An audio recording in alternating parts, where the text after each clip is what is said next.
India didn't move forward. It rerouted itself.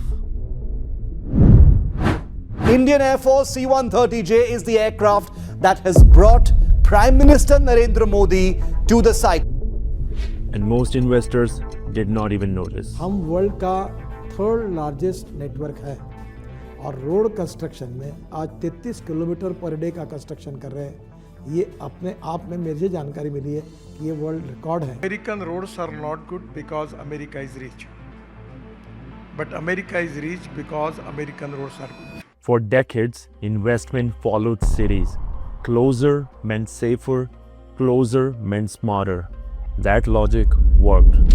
It doesn't anymore. Not because demand changed, not because population changed, but because the structure underneath did.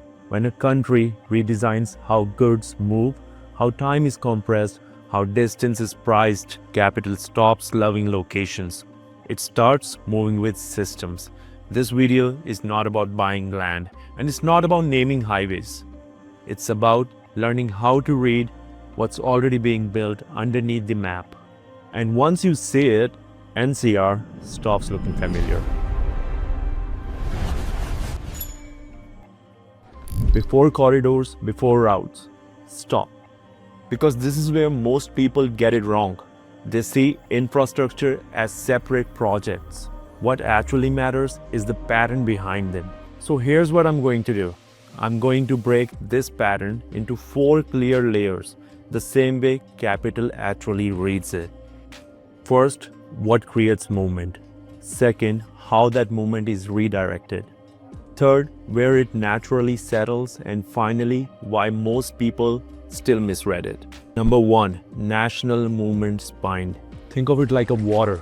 When a strong current hits a system, it doesn't stop. It spreads. That force in India's case begins with Delhi-Mumbai Expressway. This isn't just a faster version of an old highway. It's a completely new economic spine, drawn with intent, designed to cut travel time between Delhi and Mumbai almost in half, designed to move goods, capital, and decisions across half the country without interruption. When distance stops being a penalty, cities lose their monopoly. Now place something parallel to that road, the Western Dedicated Freight Corridor. A freight-only railway built for volume, not passengers.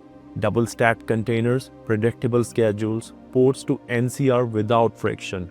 Roads for flexibility, rail for scale. After this point, movement isn't a choice anymore. And once force exists, it does not stay contained. It looks for path. Layer 2, decongestion rings. Force without control breaks cities. That's the quiet admission behind the next layer. As pressure built around Delhi, the solution was not to push more activity inside. It was to design a way around it. Enter the Eastern Peripheral Expressway and the Western Peripheral Expressway. And this is where Delhi stops being a destination and it becomes an obstacle. These are not shortcuts at all. They are release valves. Heavy movement no longer needs to touch the city. Trucks don't wait here. Logistics doesn't pause here. Industry doesn't need to enter Delhi anymore. Movement bypasses the core. If layer 1 creates the current, layer 2 decides where the water is allowed to go. And once that happens, the edge of NCR changes character. Not because demand increased, but because friction disappeared. The center stops being dominant and the edge becomes functional. Layer 3, spillover belts. Once force exists and once it's redirected, movement doesn't scatter randomly. This is where spillover belts appear. Corridors like Yamuna Expressway matter not because they connect Delhi to Agra, but because they create a long uninterrupted belt in between. Travel time collapses. What once felt far starts feeling routine. That's when logistic parks arrive. Manufacturing follows. Institutions quietly starts accumulating land, not for stories but for operations. The Yamuna belt didn't come alive because of hype. It came alive because consistency arrived. And movement you could rely on every single day. This is how land stops being speculative and starts becoming operational. Layer 4, perception lag zones. This is where perception usually breaks. Infrastructure moves first, operations follow. Capital positions quietly and noise comes last. Most people reverse that order. They see empty land and assume risk, but emptiness after connectivity is not a risk. It's timing. This perception lag is where opportunity hides, especially around NCR, and nowhere is that clearer than along the Delhi-Dehradun Expressway. What used to be a 6 to 7 hour journey is collapsing into 2.5 hour run. The north becomes a release again. Goods, people, tourism, logistics, all flowing through a solved system. Serious capital doesn't wait for crowds to show up, it waits for the confirmation. Confirmation that movement is repeatable, the friction is gone, that the systems are already in place.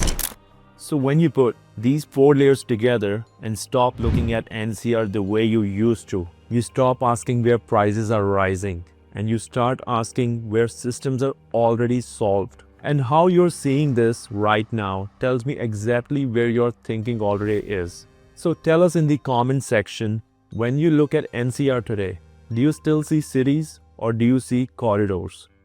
If this way of thinking resonates, like the video. Share it, especially with someone still evaluating land by pin codes instead of the movement. And subscribe if you prefer positioning before pricing.